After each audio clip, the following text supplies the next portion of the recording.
بچے کالی جیسے بچے کسی کے نہیں، نہ الحسن والحسین سیدہ شباب اہل جنت کا زوجہ علی کی زوجہ جیسی کسی کی زوجہ ہی نہیں، کا علم میں علی، حسب میں علی، نسب میں علی، شجاعت میں علی، ہر شے میں بولتا گیا علی۔ تو کہا کہ قبلہ ایک سوال کرو، یہ بتائیے چاروں میں افضل کون ہے؟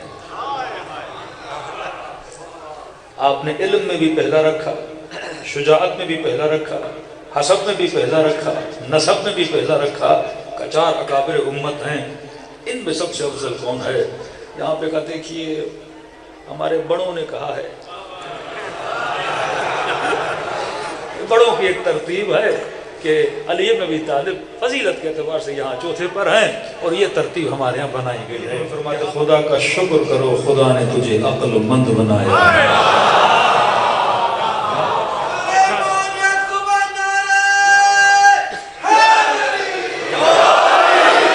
انسان کی عقل کا پتہ انسان کے انتخاب سے چلتا ہے۔ فرمایا جس نے اپنا امام کسے چنا؟ علی کو چنا۔ ایک جملہ کہوں اگر ناراض نہ ہوں، کسی نے کہا مولانا یہ بتائیے پاکستانی قوم عقل مند ہے یا بے وقوف ہے؟ اور مولا کیا فرماتے ہیں؟ عقل مند کا پتہ عقل مند کے چناؤ سے چلتا ہے۔ میں نے کہا الحمدللہ عقل مند ہے جن کا وزیر اعظم شہباز شریف ہو، جن کی سلیکشن یہ ہو تو وہ کیا ہونا چاہیے؟ عقل مند ہونا چاہیے۔ یہی معاملہ تاریخ اسلام کا ہے، جس نے علی کو چنا وہ سلمان کہلایا۔ یہی کربلا کی جنگ ہے، جس نے حسین کو چنا وہ حبیب ابن مظاہر کہلایا۔ یہی فرق شمر و حر ہے، شمر نے یزید کو چنا، حر نے حسین کو چنا۔ عقل مند کا پتہ فرما، کیونکہ صفت کمال ہے۔ جب تک انسان عاشق کمال نہ بنے تو اہل بیت کا ربط مجھے کیا بناتا ہے؟ با کمال بناتا ہے۔ ان کی محبت مجھے کیا بناتی ہے؟ با کمال بناتی ہے۔ فاسق کی محبت تجھے زوال میں لے جائے گی، متقی کی محبت تجھے کمال میں لے جائے گی۔ تو کہا جناب اپنی مجلسوں میں اہل بیت کا نام کیوں لیتے ہو؟ کیونکہ خدا تو یہ کہہ رہا ہے کہ نحن اقرب الیہ من حبل الورید، میں شہرک کی رگ سے زیادہ کیا نبی تک لفظوں میں اٹکا ہوا ہے۔ جناب اللہ نے تو کہا کہ میں شہرک کی رگ سے زیادہ قریب ہوں۔ میں نے کہا قریب ہے نا کہاں؟ تو اس کا مطلب ہمیں اللہ کے قریب جانے کی ضرورت نہیں ہے، کیونکہ وہ خود کہہ رہا ہے کہ میں شہرک کی رگ سے زیادہ کیا ہوں؟ قریب ہوں۔ اب نماز پڑھی تو ایک ہی نیت کی، روزہ رکھا ایک ہی نیت کی، حج کیا ایک ہی نیت کی، عمرہ کیا ایک ہی نیت کی، زکوٰۃ دی ایک ہی نیت کی، تراویح پڑھی ایک ہی نیت کی۔ نیت ہر عبادت کی نیت ایک ہے۔ 2 رکعت نماز پڑھتا ہوں قربتاً، جب وہ قریب ہے تو دعا کیوں کر رہا ہے؟ ہر بندہ یہ دعا کر رہا ہے خدا نماز پڑھ رہا ہوں تاکہ کس کے قریب ہو جاؤں؟ جبکہ خدا خود کہہ رہا ہے کہ میں کیا ہوں؟ تیرے قریب ہوں۔ تو دعا بنتی ہی نہیں، لوجک کے خلاف ہے۔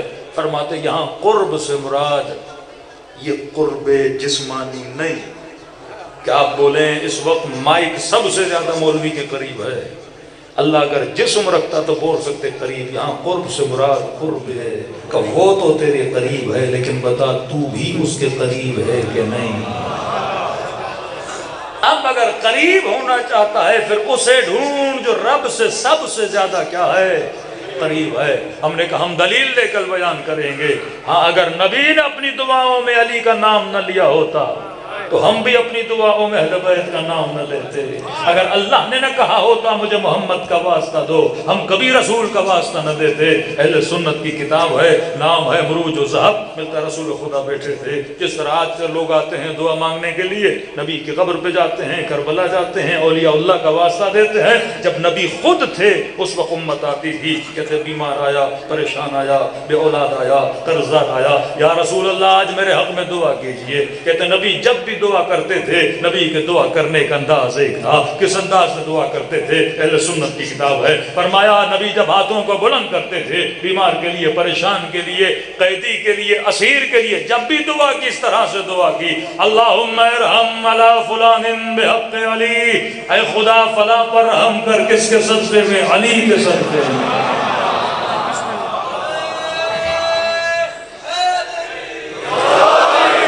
ضروری تو نہیں ہے نام سب ڈائجسٹ کر لیں۔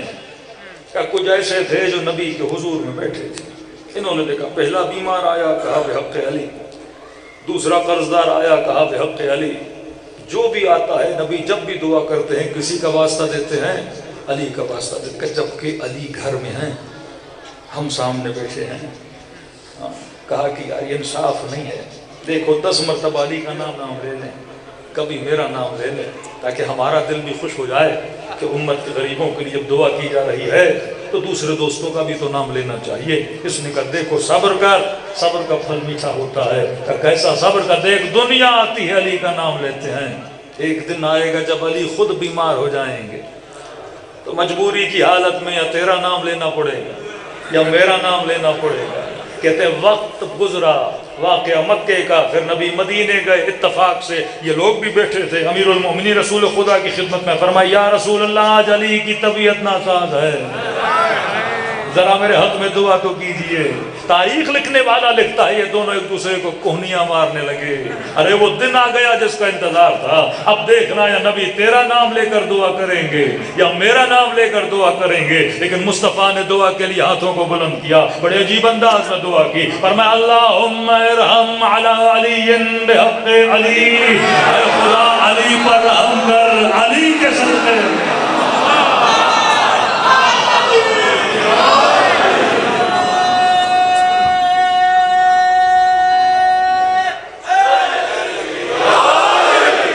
خدا علی پر رحم فرما، کس کے صدقے میں؟ علی کے صدقے میں۔ اب سنا تو برداشت نہ ہوا، کہنے لگے یا رسول اللہ یہ کیسے انصاف کی بات ہے، جب دنیا آتی ہے علی کا نام لیتے ہیں، آج علی آئے ہیں پھر بھی علی کا نام لیا ہے۔ بس رسول نے دیکھنا تھا، سارے جلا نمایاں ہوئے، کہنے لگے اے مسلمانوں تم علی کی بات کرتے ہو، جب میں نبی اپنے لیے دعا کرتا ہوں تو پھر بھی خدا کو علی کا واسطہ دے کر دعا کرتا ہوں۔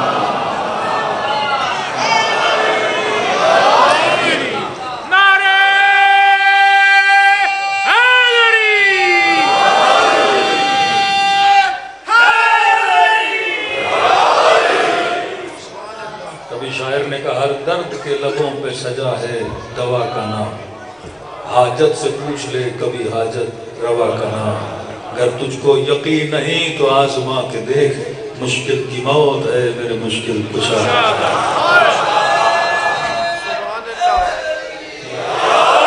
جب اعتراضات بڑھے تو امیر المومنین رسول کی خدمت میں آئے، فرمایا یا رسول اللہ دعا کرتے ہیں میرا نام لیتے ہیں، اعتراض ہوتا ہے آپ میرا ہی نام کیوں لیتے ہیں؟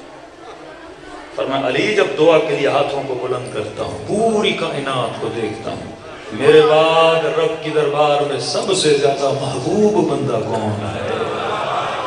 مجھے تیرے علاوہ کوئی اور ملتا ہی نہیں ہے۔ آج کون ہے امت کا شخص جو کہے کہ آل رسول اللہ کے نزدیک سب سے زیادہ محبوب نہیں ہے؟ فطرت کمال کی عاشق ہے۔